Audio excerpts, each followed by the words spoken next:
Halo semuanya, jumpa lagi bersama saya Melani dalam rubrik Legal.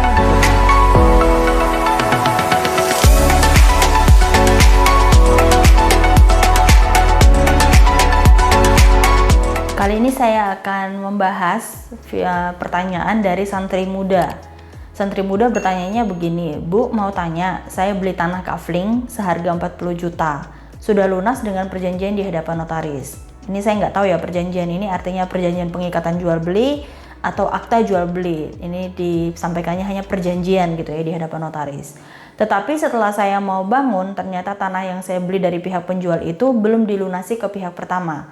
Solusinya bagaimana? Oke, jadi kalau saya bisa terjemahkan gitu ya secara singkat, si penjual ini membeli dari X secara bertahap gitu ya. Jadi penjual ini adalah tangan kedua. Dia membeli dari X secara bertahap dan kemudian belum lunas, dia menjual kembali kepada santri muda ini gitu ya, atau kepada penanya ini secara tunai dan sudah lunas.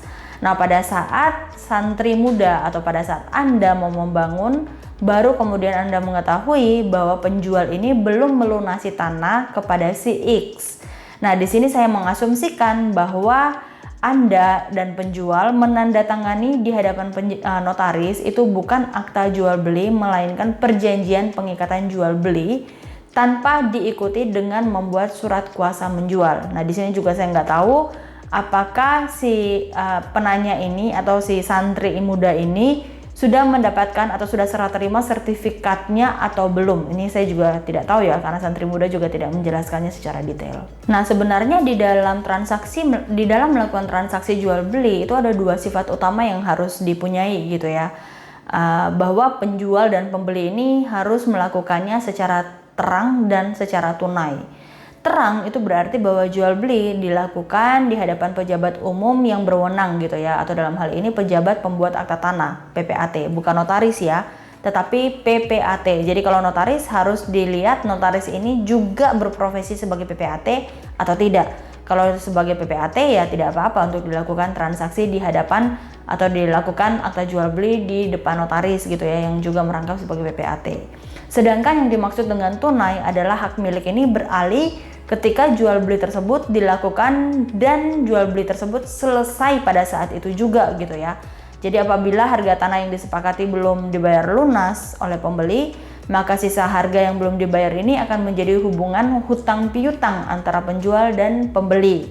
Nah, pasal 37 ayat 1 Peraturan Pemerintah nomor 24 tahun 97 tentang pendaftaran tanah itu dengan jelas menyatakan bahwa peralihan hak atas tanah dan hak milik atas satuan rumah susun melalui jual beli, tukar menukar, hibah, pemasukan dalam perusahaan, dan perbuatan hukum pemindahan hak melalui lelang hanya dapat didaftarkan jika dibuktikan dengan akta yang dibuat oleh PPAT yang berwenang menurut ketentuan peraturan perundang-undangan yang berlaku. Jadi ini sudah jelas dikatakan bahwa harus dibuat di hadapan PPAT gitu ya, bukan di hadapan notaris, tetapi PPAT, pejabat pembuat akta tanah.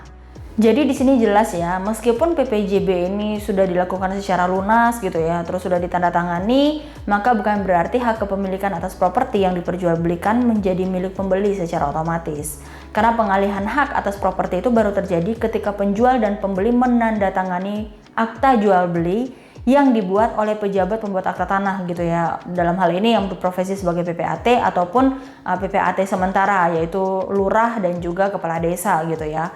Nah, PPJB yang diatur secara hukum adalah PPJB dalam jual beli suatu properti, baik yang berbentuk perumahan maupun apartemen gitu ya, antara pembeli dengan developer atau pembeli dan penjual begitu ya, di mana properti yang diperjualbelikan tersebut belum selesai dibangun atau pembeli ini juga belum melakukan pelunasan gitu ya terhadap properti tersebut, sehingga developer atau penjual dalam hal ini mempunyai kewajiban untuk menyelesaikan pembangunan, atau pembeli dalam hal ini harus menyelesaikan kewajiban untuk melunasi harga jual tersebut, seperti itu ya. Nah, setelah kewajiban ini dipenuhi, baru kemudian kedua belah pihak melakukan penandatanganan akta jual beli di hadapan PPAT. Maka kesimpulan yang harus dilakukan oleh si santri muda ini adalah menggugat secara perdata penjual tersebut atas dasar perbuatan melawan hukum, di mana penjual tersebut tidak melunasi kewajibannya kepada si X, dalam hal ini penjual tangan pertama gitu ya, sehingga mengakibatkan kerugian kepada Anda. Nah, sebelum menggugat, Anda harus terlebih dahulu memberikan somasi kepada si penjual dan mengusahakan untuk menyelesaikannya secara damai. Jadi siapa tahu memang si penjual ini punya itikat baik untuk melakukan pelunasan kepada si X, dan kemudian masalah ini bisa terjadi dengan damai gitu ya, bisa selesai dengan damai. Nah, apabila penjual ini tidak mengindahkan somasi tersebut dan dengan tetap tidak membayar gitu ya kepada si X, maka penjual dapat melakukan, atau maka Anda pembeli gitu ya, dapat melakukan gugatan perdata atas dasar PMH. Nah, sebenarnya gugatan ini juga bisa tidak hanya dilakukan oleh Anda gitu ya, tidak hanya dilakukan oleh si pembeli, tetapi oleh si penjual tangan pertama yang memang merasa bahwa ada hak yang belum dilakukan oleh si penjual, maka dia bisa melakukan tuntutan juga gitu ya kepada si penjual yang melakukan penjualan tanpa sepengetahuan dirinya begitu ya.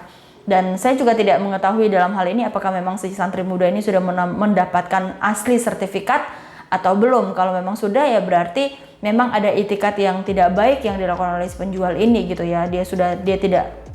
Dia belum melakukan pelunasan, tapi kemudian si X ini sudah memberikan sertifikat asli, dan kemudian si penjual ini sudah menyerahkan sertifikat asli juga kepada Anda begitu ya. Di sini letak itikat buruk dari si penjual ini sangat besar seperti itu.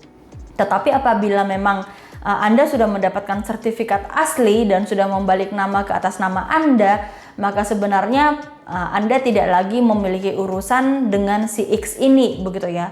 Apabila memang si X ini merasa ada hak atau ada perbuatan melawan hukum yang dilakukan atau prestasi yang dilakukan oleh si penjual ini kepada Anda, maka si X ini bisa melaporkan si penjual ini secara khusus begitu ya di kantor polisi. Anda seharusnya bebas dari segala macam tuntutan atau permasalahan hukum. Sebenarnya seperti itu ya.